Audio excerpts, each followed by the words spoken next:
Les histoires de Tatilou. Cumulus et Grosse Pierre. Il était une fois un petit garçon qui s'appelait Cumulus, comme le nom d'un nuage. On l'appelait Cumulus parce qu'il pleurait souvent.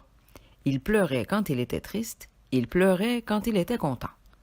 Tous les jours, Cumulus prenait sa pelle mécanique, il la mettait sous son bras et allait jouer au parc.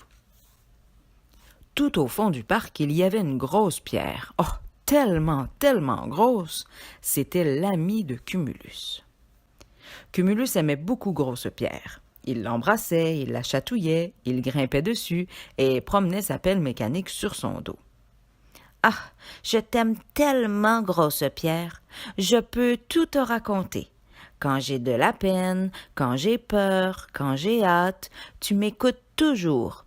Ah, qu'on est bien ensemble tous les deux. » Cumulus appuie sa tête sur le dos de Grosse Pierre.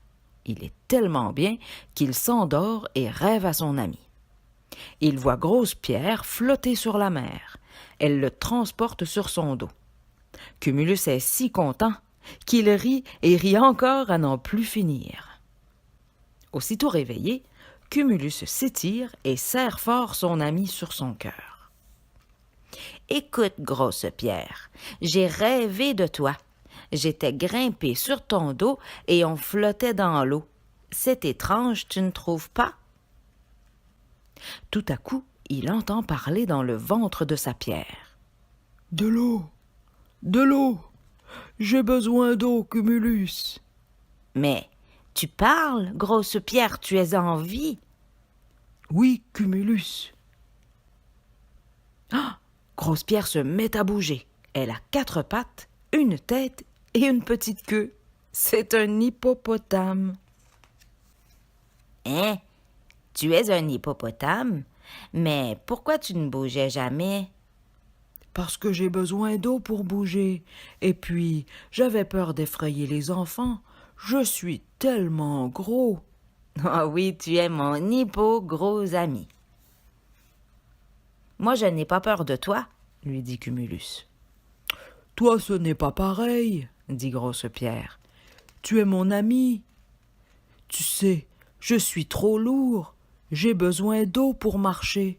C'est pour ça que les hippopotames vivent dans l'eau. »« Oh, hippogros, ça me fait de la peine. Ça me donne le goût de pleurer. » Et les larmes dégringolent à toute vitesse sur le dos de son ami, comme si Cumulus avait 2 petits nuages à la place des yeux. « Pleure encore, Cumulus. Tes larmes me font du bien. Je serais mort sans toi. Tu m'as sauvé la vie en venant chaque jour verser tes larmes sur mon dos.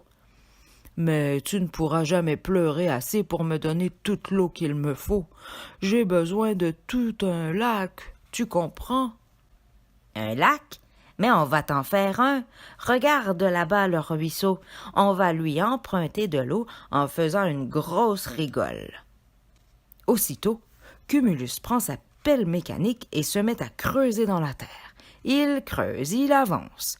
Hippogros le suit derrière en poussant la terre avec son museau comme un gros chasse-neige. Cumulus est infatigable. Il pense à son ami qui a besoin d'eau. Il creuse encore et encore. Tout à coup, le ruisseau bondit tête première dans la rigole géante. « De l'eau! Enfin de l'eau! » s'écrie Grosse Pierre. Hippogros et Cumulus se mettent à dégringoler et à flotter. Et voilà que la rigole s'élargit tant et tant qu'un petit lac apparaît. L'hippopotame est fou de joie. Cumulus grimpe sur lui, s'agrippe à son cou. Hippogros est si content, il crie si fort qu'on l'entend dans toute la ville. Alors, les enfants accourent de partout, se jettent dans l'eau et grimpent sur lui de tous les côtés. « Regarde, Cumulus, personne n'a peur de moi, » dit l'hippopotame tout surpris. « Mais non, tout le monde t'aime. Tu sais, Hippogros, c'est comme dans mon rêve, quand j'étais sur ton dos. Ah, tu seras toujours mon hippo-gros ami. »